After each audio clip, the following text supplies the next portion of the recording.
Ross Vonda V Court is now in session. Judge, this is the case of the Tommy. Thank you. You all may be seated. Okay, Mr. Tommy, you brought this case before the court. What's going on? Well, for one, we should have been here a long time ago, but someone keeps delaying. Really? Anyway, Really? yes, really. You want to start this Stop here? acting Okay, we could have started this a long time You ago. need to Okay. stop, okay? Mr. Tommy and ma'am. The father blames the mother for a 6-month delay in the case, but is it really that simple? Family court battles are rarely straightforward. Custody disputes, financial wrangling, and even personal grudges can all play a role in dragging out proceedings. So, is the mother intentionally stalling, or is there more beneath the surface? With money and children at stake, emotions are bound to run high, but does that justify the chaos unfolding in the courtroom? Share your thoughts in the comments. Who do you think is really causing the delay? Be the only person in here with a neck rolling and attitude. I'm sorry, Don't be sorry, just don't do it again. You understand? Yes, ma'am. Sir, do you understand? Yes. I understand that tensions are high. Anytime you're talking about children and money, tensions are going to be high. But you all need to try at least to keep it together. Understood? Yes. Okay, thank you. Now, continue, sir. Okay, well, she gave me money. I don't know the exact amount, but I know it was once. And One time? Yes. It's For not how many kids? 2. Okay. And they're in my care right now, and I go full-time to a film school. It's a great film school, but it's very expensive. And I am a trust fund baby. That I realize that. And there's nothing wrong with that. Thank you.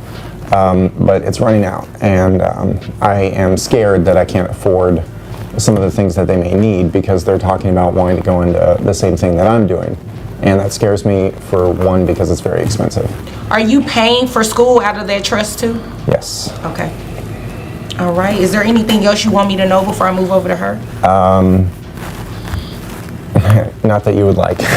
Okay, well, please, thank you for saving me from that. This case has been pending for a long time. 6 months is a long time. And he says that you keep on delaying it. So I need to know. A shocking accusation shakes the courtroom.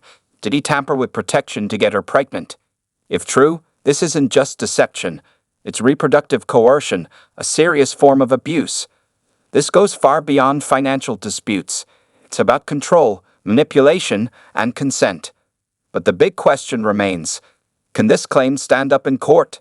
Without solid proof, cases like these often spiral into a he said, she said deadlock. Should allegations like this impact custody and financial rulings? Drop your thoughts in the comments. Why he got the kids anyway was because of his mama and daddy in that damn trust fund. Okay, and then on top of that, he put a case on me. Are you mad that you don't have a trust fund? No, I'm not mad that I don't have a trust Yes. fund. I got Well, my let's pension not- and my retirement, but the So problem you is have a he's pension. spoiled. Please keep talking. He's you have spoiled. A pension, He's spoiled. and you have He a needs to get- retirement. Okay, but the children live with him, and it sounds like you're big mad. Because No, he I'm not has mad. this Because trust. I'm not mad behind that. Okay. What are you upset about? I'm exactly? upset because he pulled the wool over my eyes, okay? Okay. When we first hooked up, all right, I told him what it was that I wanted to be a cop. I always wanted to be a cop, right? All right. So he pulls the trick and then ends up getting me pregnant. What does pull a trick mean? He poked holes in the condom. Oh, okay. Well, And now I got twins. I had the kids originally, but because him and his family got money and he got that stupid trust, guess what? He went and lied. Now he got custody. So it's been taking so long because we've been back and forth out of custody court. And then not to mention he put a case on me because I shot him in his ass. He's an asshole. That's why I shot him. Oh No, my you gosh. shot me in the leg, Well, you and it know what? hurt, and the medical bills It was are still your piling ass. up. Stop, Thank you very stop, much. Okay. stop. Breaking point. She pulled the trigger. What started as a financial dispute has now turned into a full-blown crime scene. Shockingly, she isn't even denying it. Legally speaking, shooting someone, even in self-defense, can lead to serious assault charges.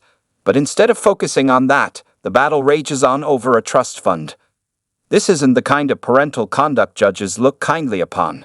So, the big question remains. Does this act of violence shatter her credibility in court? Should a past violent incident affect child support rulings? Drop your thoughts in the comments. It's absolutely ridiculous. I understand that you're upset, ma'am, but the first thing you're going to do is learn how to speak without cursing, okay? That's the first thing you're gonna learn how to do. Because trust me, it's a whole lot of stuff that I want to say up here, but I don't say it. So you're gonna learn how to behave and stop shooting people. Just because you have a gun, that does not give you the right to go around shooting people. Okay?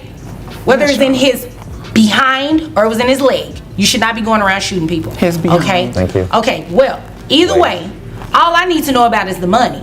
Now you said you did a whole lot of talking. You talked about you being a cop. You said pension. You said retirement. That is music to my ears dealing with child support, okay? So what I need to know, okay, thanks. Hold on. What I need to know, he said you gave him money one time. Is that true? No. It's a yes or a no. No, that's not true. So how much money have you given him total? About $3,000. About $3,000. Whether it happened one time or not, all I need is the amount. How much money do you make a year? $57,000. $57,000. Okay, now we're getting somewhere. Who covers health insurance for the children? I do. Okay, how much is health insurance? It's $68. $68. Okay. You're about $5 off. I have 63. Well, 60. check. You gotta Okay, check it's with her. 63. Okay, telling you. $63, okay? $5, it doesn't make a big difference. Excuse me. I'm not going to ask you again to stop talking to each other. I'm not going to do it. You do not apologize to me again. I just need you to sit over there and be quiet and let me calculate these numbers, okay? And sir, I'm going to need you to just leave her alone, okay? I do not need her to shoot you in this courtroom, okay? So, based on that $57,000 a year, your gross is $4,700, that's correct. Giving you credit for the $63 that you pay in health insurance, that brings your net to $3,864.83, okay? Child support, $966.21. Let's do the math. The judge is calculating child support based on the mother's $57,000 salary. But here's the twist. The father doesn't have a traditional job. He's a trust fund beneficiary, living off inherited wealth instead of earned income. This raises a critical legal question. Should inherited wealth count in child support calculations? Courts typically focus on earned income, but should passive income from investments be treated differently? What do you think? Should trust fund beneficiaries get a financial pass, or should their wealth be considered just like a regular salary? Drop your thoughts in the comments. Ready to do that, but I don't. I put my life on the line every day, And you know and I what? gotta pay for this bum. Like, my kid's supposed to be with me anyway. Are you kidding me right now? Excuse me, Mr. He Tommy. not gonna use that for the kids. Listen here. I applaud you for going out and putting your life on the line every single day. But just like a lot of people out here, they put their lives on the line too when you are raising children. You have to worry about their safety. You have to worry about their welfare when they're no longer in your possession. So it's a lot of people out here have other people dependent on them, okay? I understand. So if you understand, well, let me go ahead and help you understand a little bit further what else you have to do, because I haven't finished yet. $966.21 is your monthly obligation. However, this case has been delayed a lot because of you. So I'm going to make your child support amount retroactive for the past 6 months. So giving you credit for that $3,000 that you testified to, and he said that you've given him some money. You said it was $3,000. I'm going to take your word for it, okay?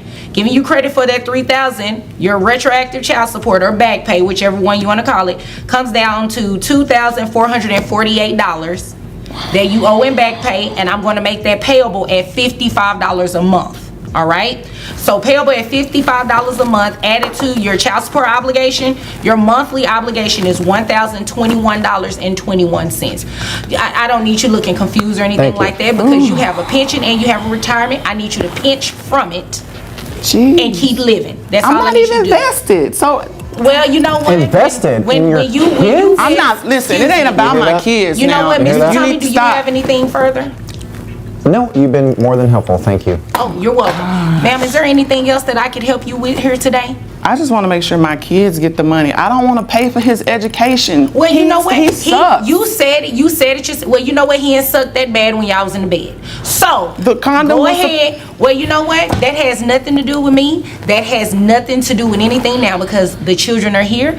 They live with him. You're going to be responsible for taking care of them financially. Anything else from you? No, ma'am. Okay, thank you. You are. What? A case. Deception, gunshots, financial battles, and a verdict that left both sides fuming. But beneath all the chaos, one thing remains clear. Child support isn't about the parents, it's about the kids. No matter if you're a working parent, a student, or a trust fund heir, the courts expect both parties to pull their weight. Now it's your turn. Was the mother's financial burden justified, or was the ruling unfair? And have you ever seen a wilder courtroom showdown? Drop your thoughts in the comments. And if you love dramatic legal breakdowns, don't forget to like, share, and subscribe for more jaw-dropping cases every week.